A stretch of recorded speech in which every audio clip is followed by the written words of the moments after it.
Hi, this is Bruce Kelly from Fitness Together in Media, Pennsylvania. www.ftswarthmore.com is our web address. Check us out on the web.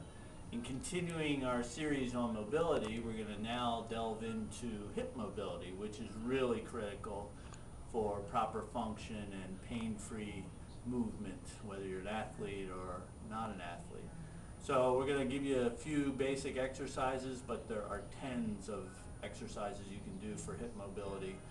It's really a matter of adding a little variety, a little imagination, and also movement. You can get more dynamic with them. So first of all, we're going to do what's called a lateral squat or a lunge. So you put your feet in a side split, your feet are flat, and your toes are straight ahead, because a lot of people will compensate by toeing out like this, which is going to diminish the effectiveness of the exercise.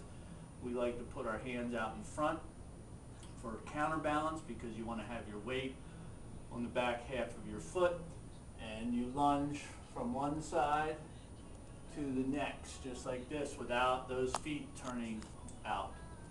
Again, when you get to one side, you don't want to roll up on your instep. You want to try to get that foot flat. You're again working on some lateral or frontal plane ankle mobility as well. So that's the first thing you can do for your hips. And then you can do leg swings, which are very popular amongst track athletes. No doubt if you've been to a track meet, you've seen them doing this as part of their warm-up. So you can do frontal plane, which we talked about in the ankle mobility segment. Same deal, keep that foot flat, good range of motion. This is dynamic, it's not slow motion.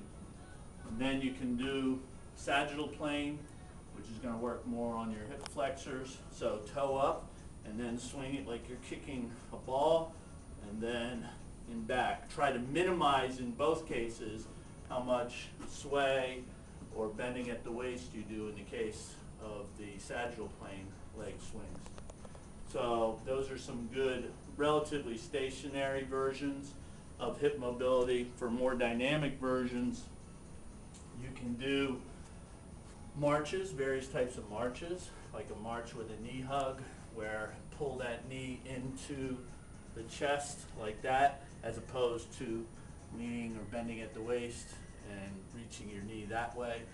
Again, that comes from a lot of track athletes do those.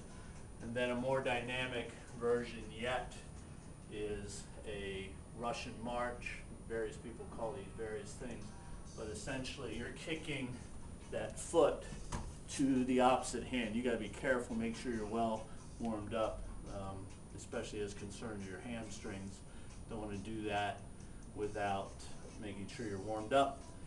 And then finally, you can do what's called a drop step lunge.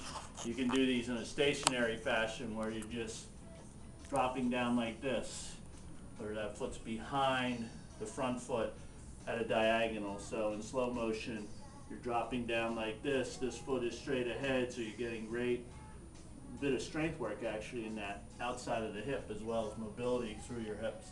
So there are 4 or 5 good hip mobility exercises. Pick and choose the ones that best fit your current conditioning and fitness level, and that will help open up your hips and improve your movement if you're an athlete, and hopefully if you're not an athlete, just give you better pain-free movement skills. So until next time, this is Bruce Kelly from Fitness Together Media.